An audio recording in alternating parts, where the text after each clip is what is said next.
E aí, vamos esperar a Isa entrar. Vou avisar ela aqui. E aí, pessoal, tudo bem com vocês? Como vocês estão? Temos uma convidada ilustre hoje.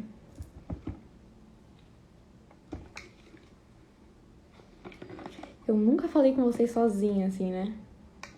Quem sabe? Um dia. A Isa entrou. Cara, eu nunca passo batom.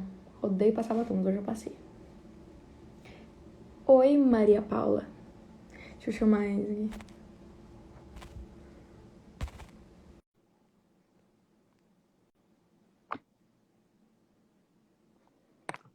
Oi, todo mundo que tá entrando. Oi!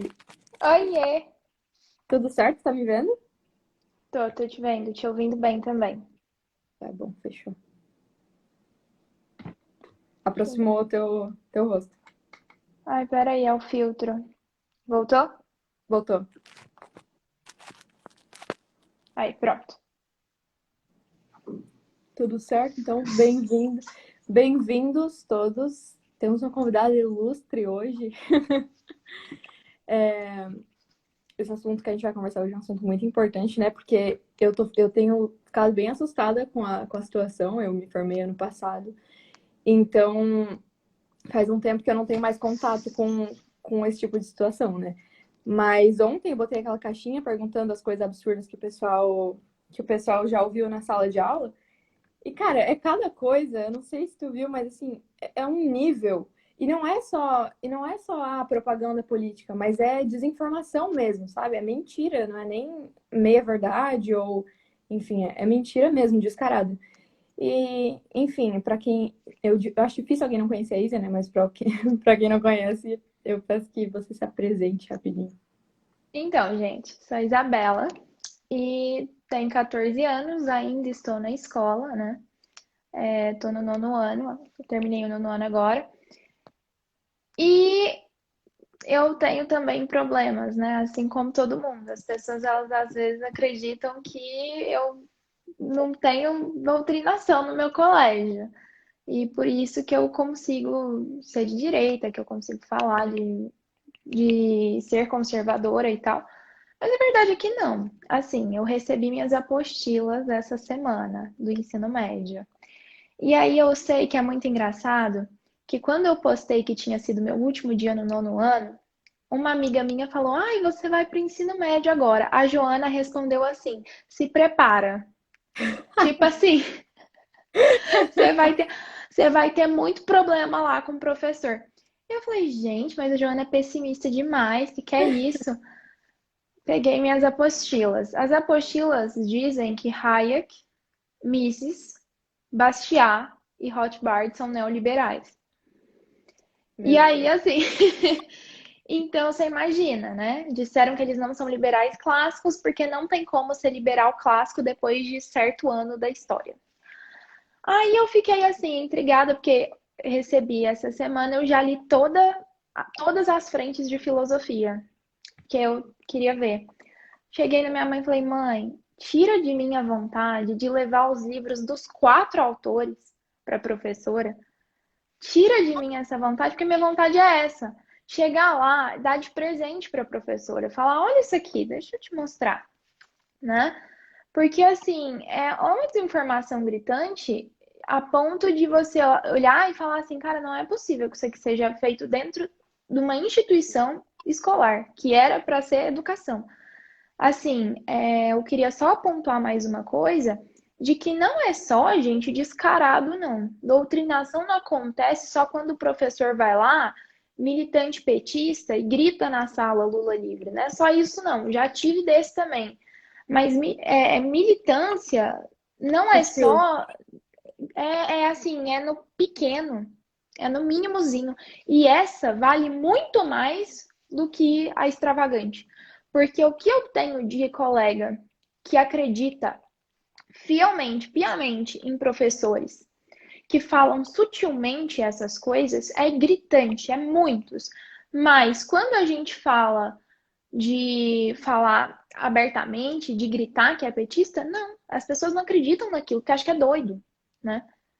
Então, assim, esses mínimos detalhes quase fez com que eu fosse para o lado negro do negócio.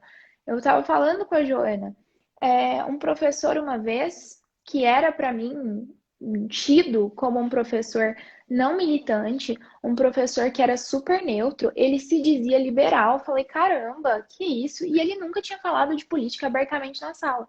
Só que os filmes que ele passavam para a gente fazer trabalho eram sufragistas. Era para a gente acompanhar destaque de sei lá quem. Era para falar que não acreditava muito, não gostava muito do trabalho da Ana Campanholo. E eu estava lá escutando aquilo, acreditando. Fui assistir os sufragistas. E aí, gente, eu olhava e falava, tá, eu não sou isso, porque isso aqui é feminismo. E eu acho que o feminismo é errado. Por pura percepção que eu tinha. Eu também não tinha estudado ainda. Só que aí eu falava, tá, mas eu admiro as sufragistas pelo que elas fizeram. Que olha que o quanto elas lutaram. Que coisa sensacional. E esse professor, eu só consegui ver que ele doutrinava alunos depois que eu comecei a estudar muito política e entrar em clube, entrar em coisa. Porque senão não tinha funcionado, gente. Senão, eu tava pensando nisso até hoje.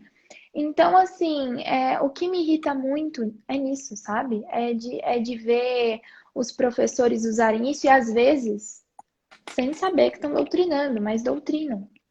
É complicadíssimo mesmo. A gente tem um problema grande, né, na educação brasileira. E aí a gente vai discorrer disso agora, inclusive que a Joana estava falando. A gente vai falar sobre de onde veio isso, da clara existência disso e dos frutos dessa manipulação, né? E eu queria também pontuar depois, Joana, sobre os meios de fugir dela, que muita gente me pergunta. Como é que escapa? Você também nunca foi de esquerda, né? A gente é uma das únicas Sim. que pode ter esse privilégio.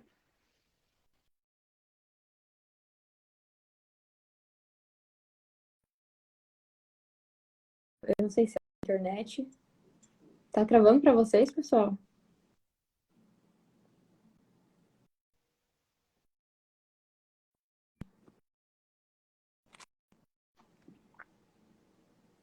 Aí, voltou? Parece que melhorou agora. Acho que tá voltando. Aí, voltou. Tá, enfim, eu também tinha pensado mais cedo em falar sobre essa questão da doutrinação sutil, né? É algo que, se você não prestar atenção, passa muito desapercebido. E até esse pensamento de que o feminismo era bom e acabou sendo corrompido depois, que eu já tive esse pensamento, vem da escola. Porque em casa meus pais nunca falaram de feminismo. Eu nunca ia. Eu não lembro, eu não consigo lembrar aonde eu ouvi isso na escola, mas eu tenho certeza que foi na escola que foi implantado esse pensamento na minha cabeça, porque não tem como ter sido em outro lugar. E então eu pensava que o feminismo ali tinha sido algo bom e acabou sendo corrompido depois. Só que são nesses pequenos detalhes que os alunos vão tendo uma inclinação a um tipo de pensamento, né? Isso é muito perigoso porque eles acabam acreditando em argumentos vazios, né? Por exemplo, você tem aquele IGTV que eu acho muito sensacional, que você falou daquela crença de o feminismo é bom porque ele é bom, né? Você nunca parou para estudar, nunca alguém te deu algum argumento, mas todo mundo fala tanto que o feminismo é bom, os professores repetem tanto, que aquilo acaba fixando na sua mente e você não consegue acreditar em nada diferente daquilo. E é isso que acontece. É algo que é tão repetido, é uma ação tão repetitiva, né? Algo que sempre está ali, de pouquinho em pouquinho, sendo construído, que chega uma hora que aquilo está muito, muito fixado, ninguém mais tira. Então, eu até estava falando para minha prima hoje que até esse pessoal que vem me xingar e que é adolescente, ou que é mais novo que eu, ou um pouquinho mais velho, assim, eles também são vítimas, porque eles não têm argumentos. Eles não sabem aquilo que eles sabem pelo próprio estudo deles, pelo próprio esforço intelectual deles. Não é. São coisas que eles ouviram na escola, ouviram alguém dizer. Então, assim, o feminismo é bom porque ele é bom. São argumentos vazios, né? São pensamentos que não têm fundamento algum. E é isso que vai sendo fixado ali na nossa mente durante a escola. E uma coisa que é muito ruim, que eu lembro que acontecia no ensino médio, é que no ensino médio eu acho que a situação piora porque eles têm uma percepção diferente dos alunos, né? Eles acham que você já é um adulto, você pode ouvir qualquer besteira e não tem problema, né? Eu acho que é isso que muda do ensino fundamental para o ensino médio. E uma coisa que é muito ruim é que se você se posiciona contra o professor na sala de aula, você é humilhado. Humilhado. Eu não sei se já aconteceu algum caso assim contigo na tua escola, só que, assim, eu tinha uma professora tão doida. Ela era, assim, sério, ela era marxista, feminista, tudo de ruim, assim, que pode ter uma pessoa. Ela era, politicamente falando, assim. E ela fazia muita propaganda política, era muita doutrinação escancarada mesmo. Ela não se preocupava nem um pouco em disfarçar. E, e essa professora tem certeza que se eu falasse um A discordando dela na sala, ela ia me humilhar, ela ia chorar, fazer berreiro, entendeu? Ou ela ia falar um monte de coisa para me deixar sem reação, sem argumento, e todo mundo ia sair dali pensando que eu era errada e ela era certa. Ela ia manipular completamente a situação. E na maioria das vezes é assim que acontece, até porque o professor tem um senso de que ele é superior, ele não pode sair por baixo ali. Então ele tem aquele ego, né, de professor. Então, nesses casos, né? Claro que não são em todos os casos, mas ele não quer sair por baixo. Então, se um aluno vai contra ele, ele vai querer pisar com toda a força dele naquele aluno. Isso é muito, muito grave, né? E então acho que você pode começar a falar um pouquinho sobre essa hegemonia da esquerda, né? Porque o problema também não é só nos professores. A gente vê, principalmente nas universidades, muitos alunos que são vítimas dessa doutrinação e que agora ocupam o maior espaço ou pelo menos fazem muito barulho. E daí reprimem os alunos que não concordam com eles, né? Então a gente sabe que tudo isso é uma estrutura que foi sendo criada ao longo de anos, que agora é muito difícil de voltar atrás. Existe uma história por trás disso, né? E então, realmente, o trabalho para reverter isso vai levar, assim, muitos anos, né? Muitos anos. Sim, você falando, né, sobre, só um adendo, sobre você discordar de professor. Eu sempre fui muito de palpitar na aula, né? Eu era aquela menina que tava sempre falando. Quando eu comecei a estudar política, eu era muito inocente. Eu pensei que estava tudo bem eu discordar de todos os meus professores. E foi assim. Eu discordava. A primeira vez que eu discordei de um professor, gente, foi de politicamente, foi com 11, 12 anos. Foi do sexto para o sétimo ano, coisa assim.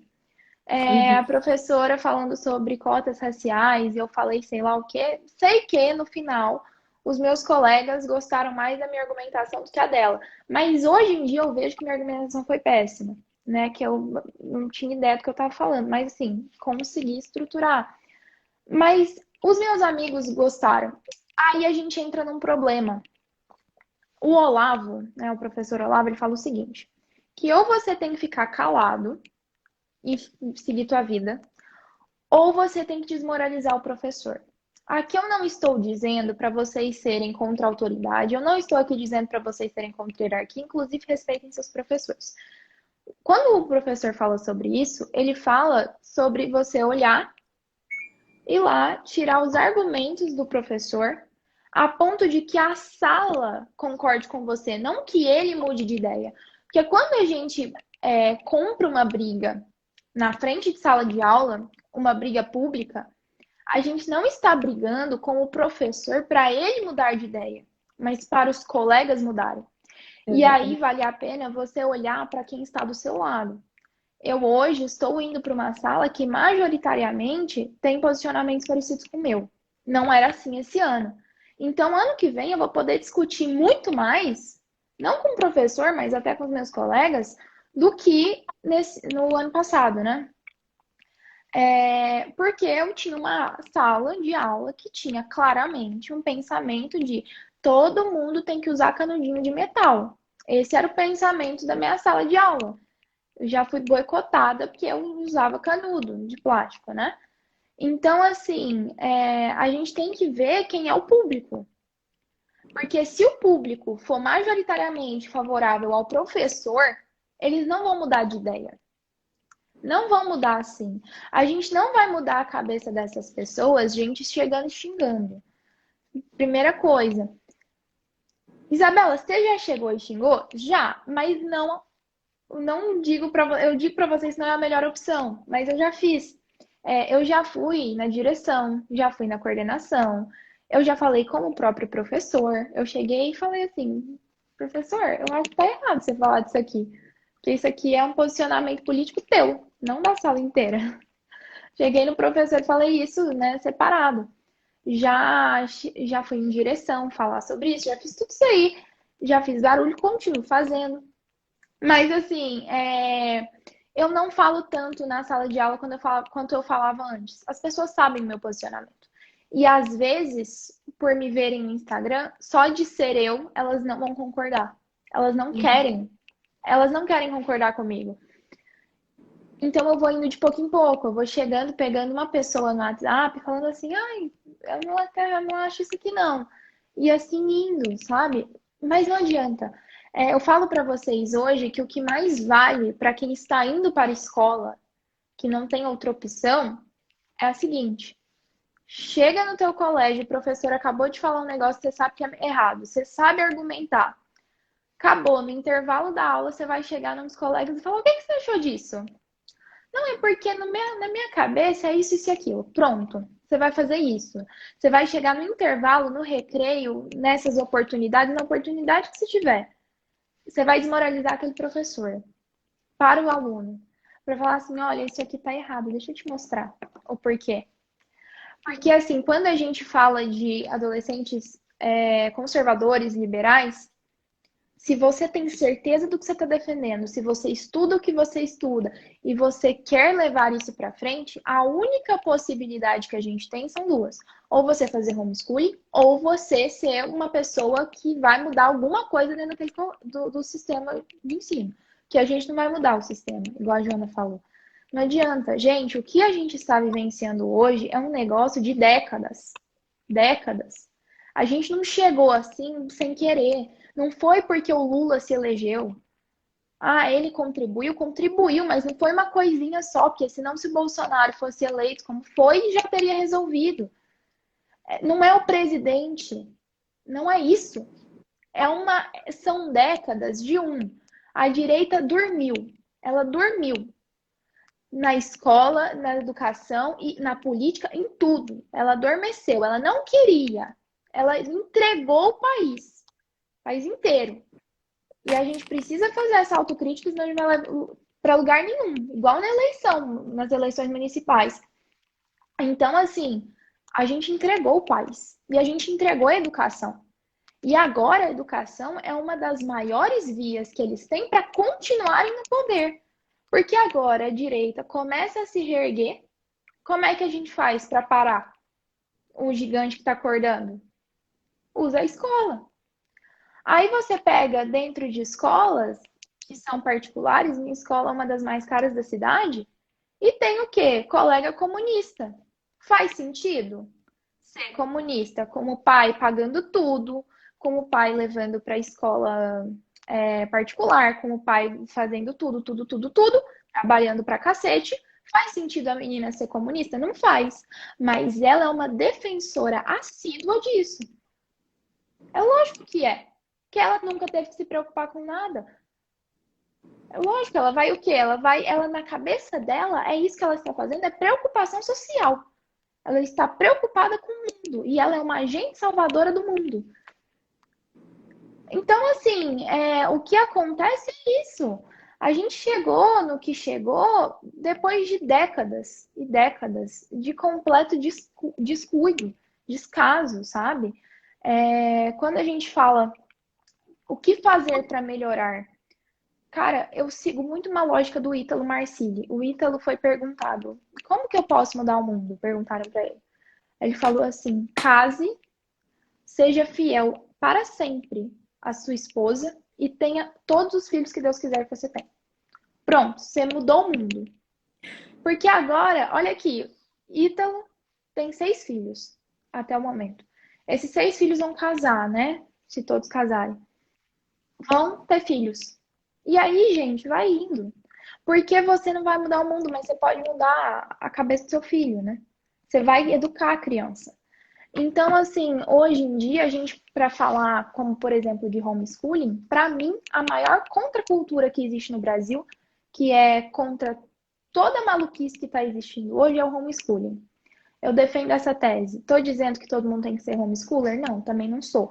Mas hoje a maior contracultura é o homeschooling, porque ele vai contra tudo o que está indo contra a intervenção estatal, está indo contra uma escola política, está indo contra toda essa maluquice de colocar ideologia na cabeça das crianças e dos adolescentes. E o pai e a mãe são donos da educação dessa criança, que era o que era para ser sempre, mesmo que as crianças fossem para a escola. Mas não é, né? Então, assim, hoje eu falo que o homeschooling é uma grande contracultura. Tem um livrinho do Fausto Zamboni, que chama A Opção pelo Homeschooling. Se vocês quiserem, é um livretinho, assim, bem pequenininho, muito bom e muito informativo. Gente, eu falo, pode ir, Joana. Então, eu acho que isso de o professor, tava pensando aqui, de o professor entrar na sala de aula e ter essa coragem de ficar enfiando coisa na cabeça de pessoas que estão em processo de formação de opinião é o pior golpe baixo que poderia existir. É uma coisa muito séria. Porque eu ficava muito indignada. Eu não tinha coragem de falar quando eu estava na escola, porque tinha muito medo de acontecer isso que eu falei, né? De ser humilhada, enfim. Eu tava com uma ansiedade atacada já, principalmente no último ano do ensino médio. Só que eu ficava, cara, tá todo mundo aqui aprendendo a formar opinião, sabe? Aprendendo, era pelo menos pra gente estar aqui aprendendo fatos, dados e tomando nossas próprias conclusões, até de acordo com os nossos valores, de acordo com aquilo que, com a nossa criação, enfim, com a nossa cosmovisão. Só que não, o que é levado pra gente é a cosmovisão, é a opinião do professor, é aquilo que ele pensa, que é produto das experiências dele, que é produto da visão dele de mundo. E isso é muito. A pessoa tem que ser muito corajosa para fazer isso, cara, com uma criança, com um adolescente. É realmente um golpe baixo, assim. Porque são os primeiros anos de vida que ele vai se preparar para lidar com todos os próximos anos da vida deles, né? Que ele vai aprender como ele vai enxergar o mundo, enfim, fixar realmente ali quais são as opiniões dele e tudo mais. E se tem algum desvio nisso, algo que atrapalhe, isso é muito sério, né? E eu vi um documentário que tem na Telecine. Se alguém tiver, é maravilhoso. Tem, indiquei esses dias nos meus stories, que o nome é 100 Espaços Seguros. E é sobre a liberdade de expressão na América, né? E daí, inclusive, tem participação do Jordan Peterson, do cara lá do PragerU, que eu esqueci o nome dele, e várias pessoas muito, muito boas, assim, da direita. E eles mostram todo o ambiente da faculdade, como funciona, e quanto eles são atacados quando vão palestrar nesses lugares, e os alunos revoltadíssimos, e discutindo com o Peterson, sabe? Coisas assim absurdas. E aí você vê que não tem como negar que existe um domínio da esquerda nesses lugares. Porque se fosse de direita também seria ruim. Também seria ruim, porque também ia atrapalhar a formação de opinião desses alunos. Talvez nós nos sentiríamos menos incomodados por ser coisas que nós concordamos, mas continuaria sendo errado e nós continuaríamos achando injusto, errado, né? Como achamos agora. Só que não tem como negar que existe uma doutrinação, que existe uma hegemonia, porque em toda escola que você entrar, em toda universidade, vão ter professores marxistas, e quando tem professores que não são, que são de direita, você nem sabe.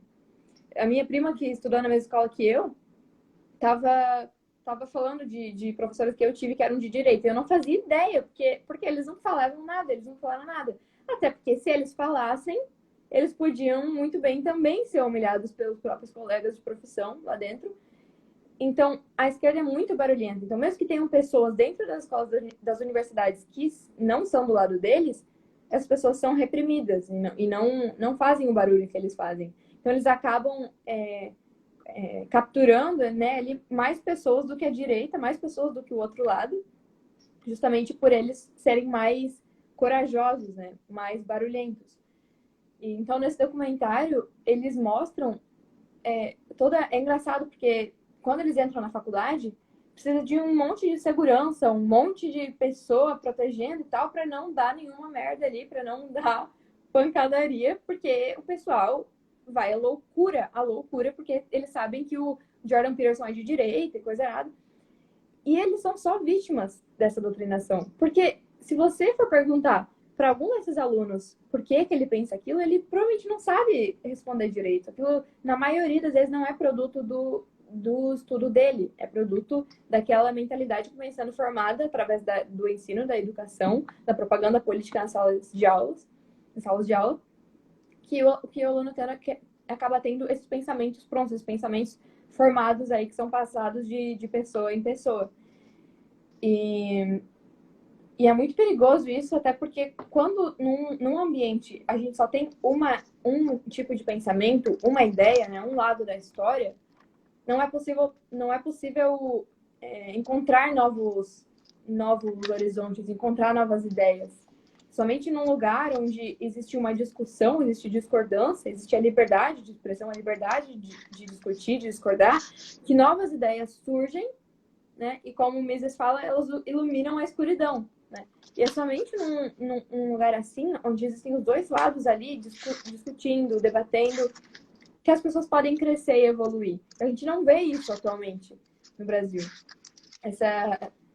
Esse domínio da esquerda, ou esse barulho da esquerda, tem capturado muitos jovens e fazendo com que, como a Renata fala, eles se tornem militantes contra um sistema que eles não entendem. Porque eles nunca estudaram sobre capitalismo, eles nunca estudaram sobre o livre mercado, só que eles são contra, simplesmente porque são contra. Porque aquele pensamento foi incutido na cabeça deles, através dos anos, ali na escola, de que o capitalismo é opressor, patriarcal, machista, o feminismo é maravilhoso.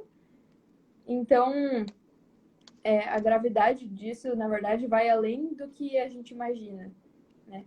E o que a gente vê é as pessoas que a gente vê como resultado são essas pessoas que vêm atacar você, que vêm me atacar, que vêm atacar todas as pessoas de direito que a gente conhece, sem argumento algum, né? Sem argumento algum, porque eles simplesmente são vítimas dessa doutrinação, dessa propaganda política, cheia de argumentos vazios, né? Cheio de mentiras contadas como se fossem verdades. E o professor, ele passou a ser visto como não mais um professor uma pessoa que deve ali passar fatos, dados e fontes históricas, coisas registradas. Ele passou a ser considerado um agente de transformação social. Então, assim, o professor, ele acha que ele está ali para transformar a mentalidade daqueles alunos, e não para passar dados e fatos e a história como ela realmente é, os dois lados da história, para que eles formem opinião.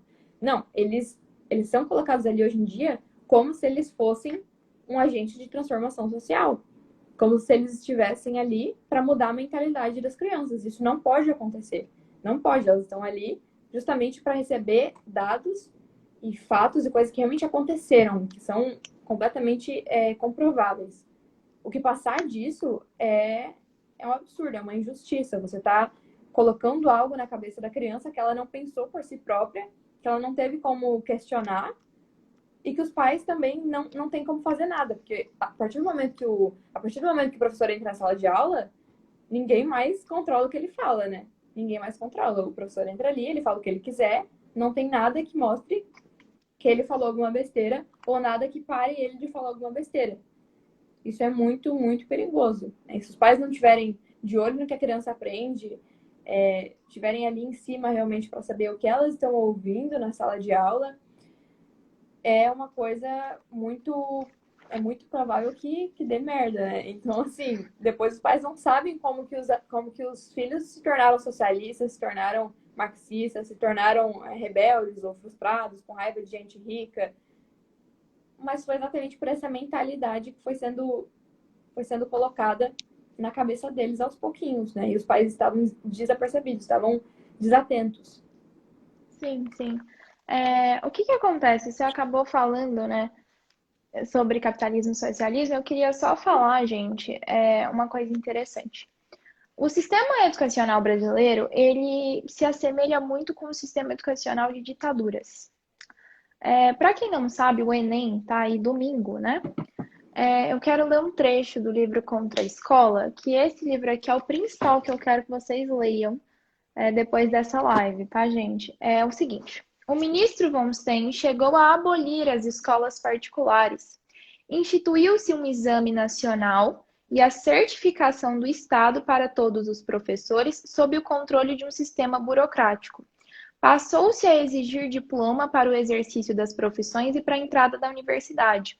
Aos poucos, as escolas particulares foram permitidas, mas tinham que seguir os padrões estatais. Então, aqui nós temos abolir as escolas particulares. Aconteceu, mas depois, aos poucos, foram liberando.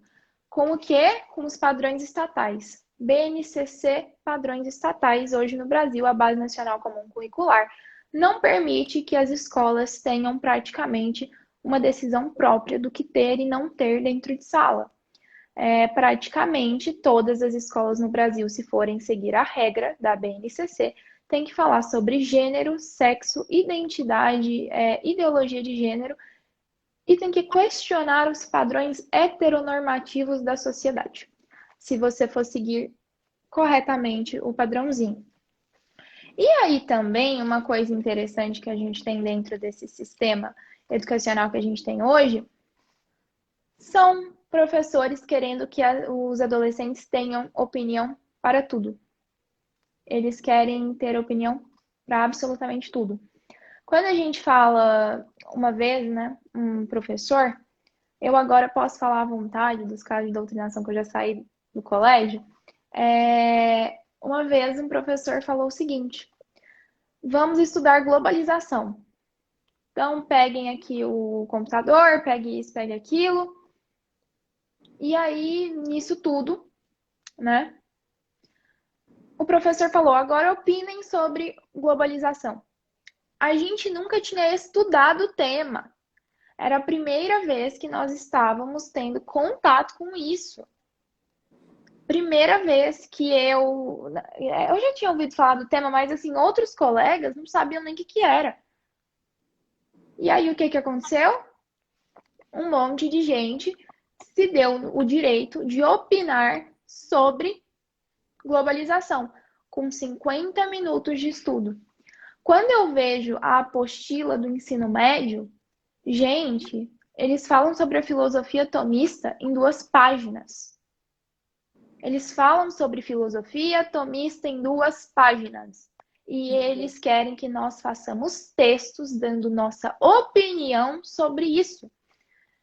Quando a gente, a frente de filosofia do meu livro, aquilo ali não é possível que a gente não tenha um problema. Eu vou te mandar depois, Joana, uma questão. Eu vou mandar para você e para o Lorenzo, para ele passar raiva. Mas assim, tenso, é triste o negócio, porque a gente criou isso exatamente. O patrono da educação brasileira, senhor Paulo Freire, ele amava isso. Ele amava. Amava que todo mundo desse opinião sobre tudo. Sobre o que sabe, sobre o que não sabe, o que viu, o que não viu. Hoje eu recebi várias mensagens. Ai, comenta sobre o caso da Duda Reis e do Borel. Falei, tá. O que minha opinião vai mudar nisso tudo? O que vai mudar? Não, mas é que eu queria saber sua opinião, porque eu quero formar a minha. Por que você quer formar uma opinião sobre isso? Vai pensar sobre conservadorismo, sobre, sei lá, história, matemática, qualquer coisa. E ainda formar opinião em cima de uma opinião. Não faz o menor sentido. A pessoa tem que Não é, e assim, o melhor não é isso. É que eu paro para pensar que essas coisas você não tem que ter opinião. Praticamente, existem coisas, gente, que a verdade é verdade. Não vamos ser relativistas. Tem a verdade, o fato. Eu vou ter uma opinião acerca disso, que pode ser burra ou não. A Joana vai ter outra. A gente pode discordar de opinião, mas a verdade é a verdade. Não adianta você tentar fugir disso. Não adianta. Você olha assim para o que a gente está hoje, é uma situação em que se você não der a opinião sobre aquilo, é mais ou menos o seguinte, eu não sei se você já ouviu isso, eu já ouvi muito. Quem cala, consente. Então, quando foi lá os casos de estupro, que deu todo um problema lá, que eu não tinha visto praticamente nada, começaram: ah, você apoia o estupro porque você não se posicionou no caso da Mariana Ferrer? Falei: não, é porque eu não li nada ainda. Não, mas você tem que falar mesmo que você não tenha lido. Eu falei: mas eu não li nada ainda. Eu não sei o caso, não sei o que está acontecendo. Ah, mas então você também defende estuprador. A linha tênue entre defender o estuprador e não querer falar sobre uma coisa que você não viu é grande. É uma grande linha. Então, assim, é algo que eu falei pra caramba aqui. Eu falei: gente, não prostituam tua opinião.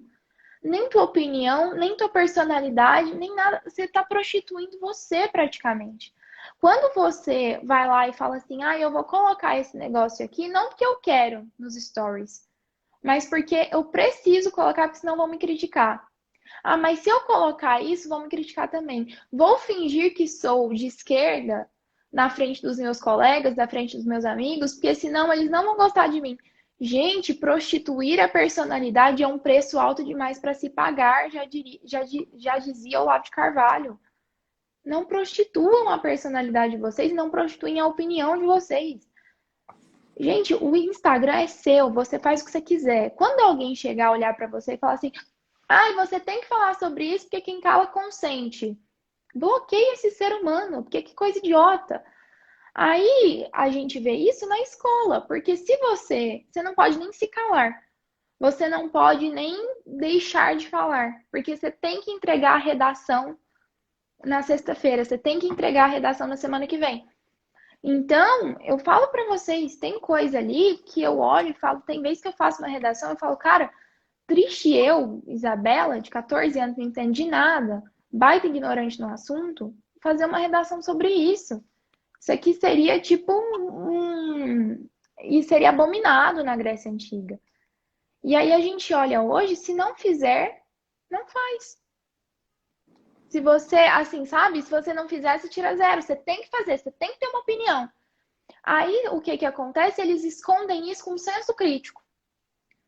Ai, gente, é porque vocês têm que ter senso crítico, vocês têm que formar a própria opinião, vocês têm que sei lá o quê. E às vezes, tirando tua opinião e fazendo você se afastar da opinião dos seus pais.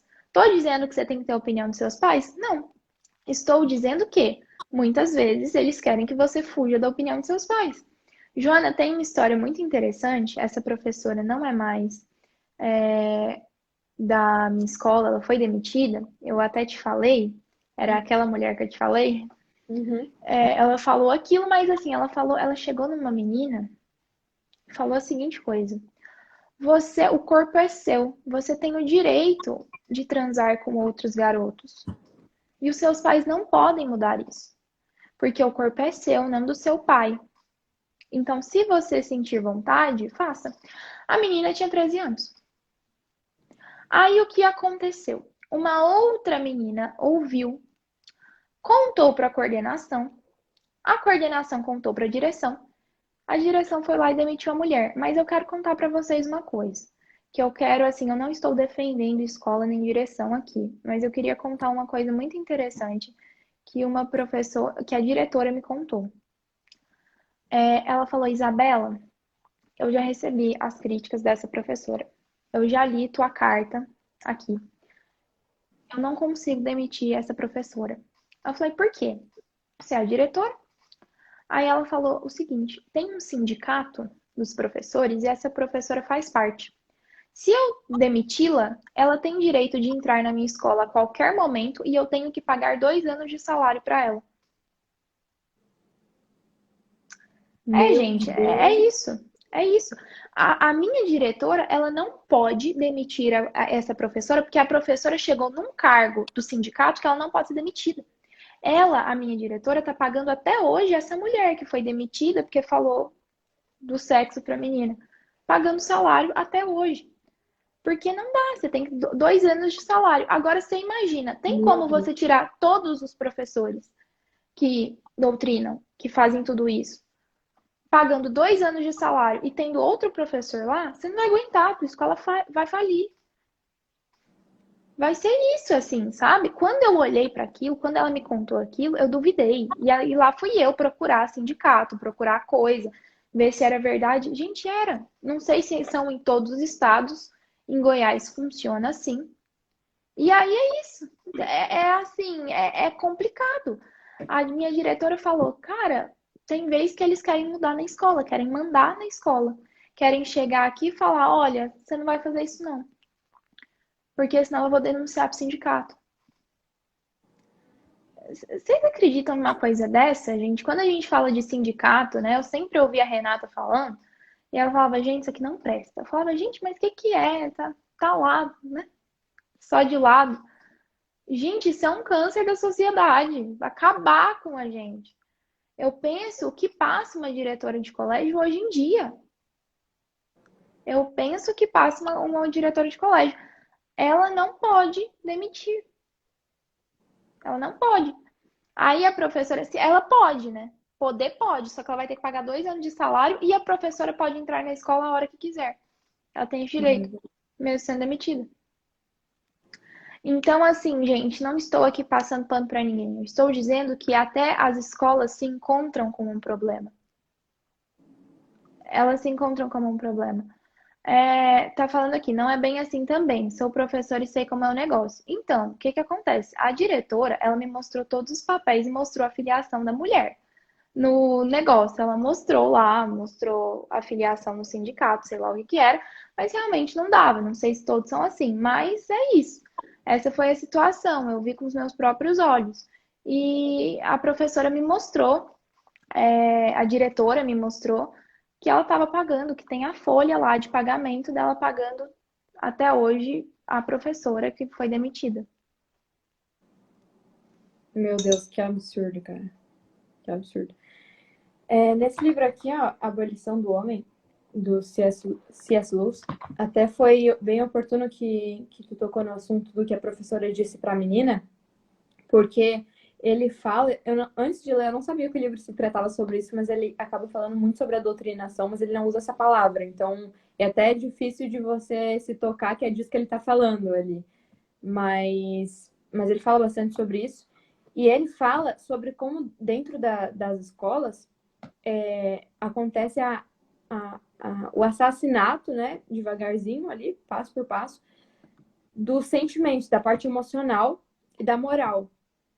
E da moral que ele chama de tal. Calma aí. Ai, que fofa. A menina Eu ali. vi isso também. Então, dentro das escolas, além da propaganda política, existe isso de eles quererem assassinar a parte emocional e a moral natural que tem dentro de nós, em que nós acreditamos, uma moral objetiva que todos nós temos. E eles querem simplesmente acabar com isso. Então, eles vão incutindo ali na nossa cabeça, devagarzinho, pensamentos racionais e de que, como a professora falou para a menina ali, você pode fazer o que você quiser, porque não é bem assim, não existe isso de certo ou errado. Porque seus pais falam isso, mas isso é eles não mandam em você, você pode fazer o que você quiser. Então é esse tipo de pensamento que vai matando essa moral objetiva que tem dentro dos alunos, que eles já têm uma inclinação a saber o que é certo e errado, e eles querem excluir isso e colocar no lugar ideologias, né? E aquele pensamento de que você pode fazer o que você quiser, porque não existe certo ou errado. E até vou ler uma parte do livro aqui. Deixa eu ver se eu acho. Sim, Maria, é particular. Só que tem sindicato também. Só que assim, não são todos os professores que fazem parte, eu acredito. Eu não sei. O Thiago tá na live, Aqui. ele é do direito, mas não é particular. Só que assim, minha avó, pelo menos, ela já participou de sindicato quando ela era mais nova e ela era de escola particular. Se eu perguntar pro meu pai, ele vai saber também, com certeza. Esses dias a gente tava conversando sobre isso, ele tava me contando muito absurdo o que acontece por causa disso, assim, muito absurdo. Enfim, Olha o que está escrito aqui nessa parte do livro. O inovador ataca os valores tradicionais, que ele chama de tal aqui, que é essa moral objetiva, em defesa do que supõe, a princípio, em algum sentido especial, serem valores racionais ou biológicos.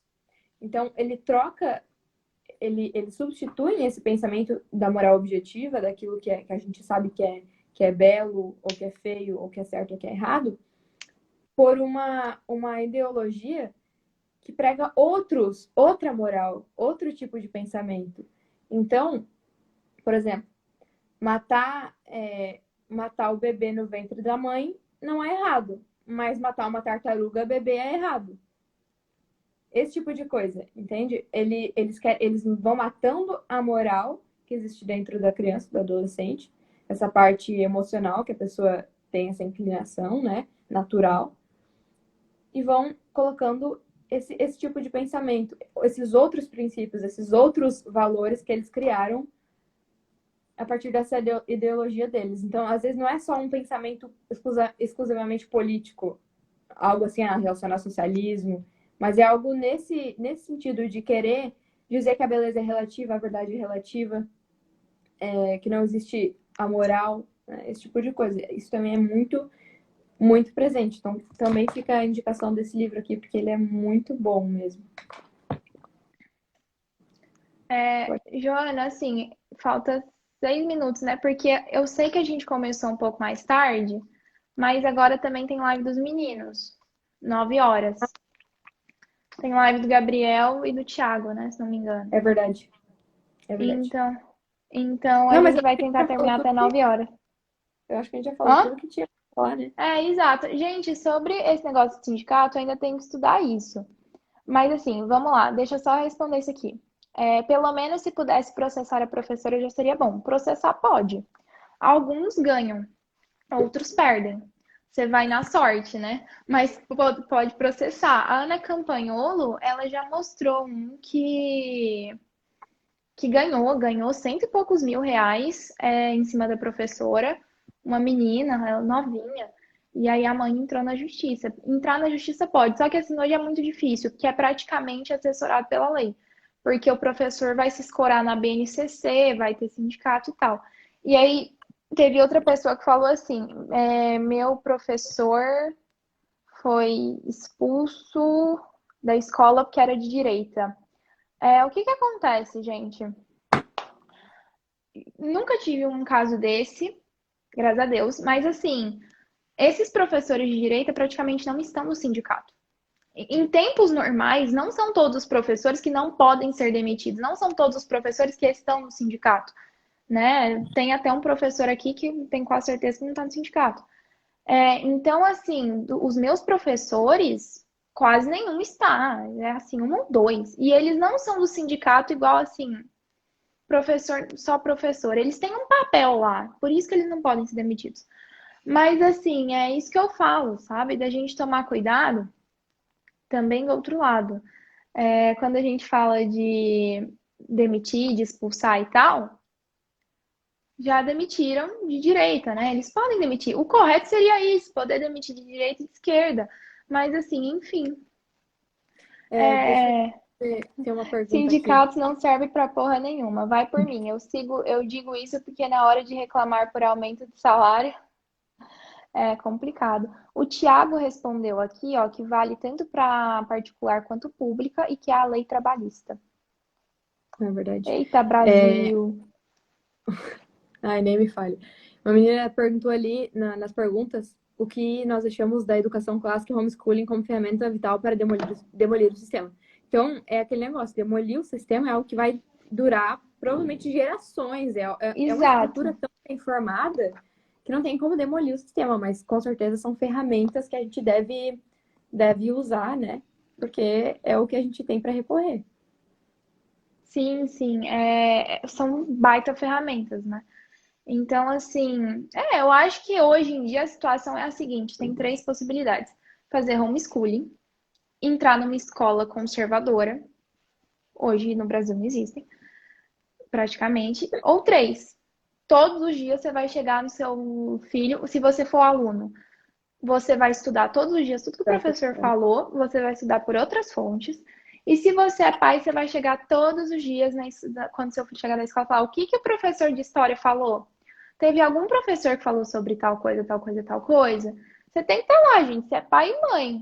Você tem que ficar em cima mesmo. É para ser chato. Essa é a situação. São as 3 coisas que você pode fazer, né? 4, se a gente for levar em conta pai e aluno. Não tem muito o que fazer. Não tem. É verdade. Tem que ter cuidado, exatamente. Gente, existem professores de direita que querem doutrinar aluno. Eu também não concordo com isso. O mesmo que vale para o lado de lá, vale para o lado de cá. Porque senão a gente Com só estava certeza. querendo mudar a moeda, né?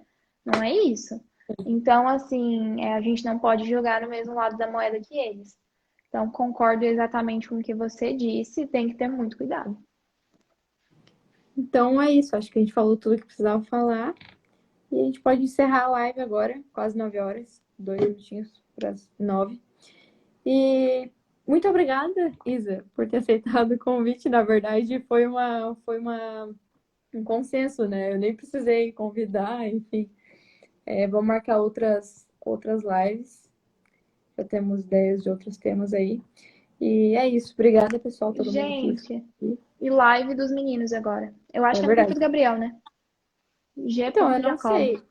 eu não sei, mas é o Gabriel, né? E E o o Thiago. Thiago. O Thiago. Eu vou compartilhar ali nos meus stories também. Então é isso. Beijo, pessoal.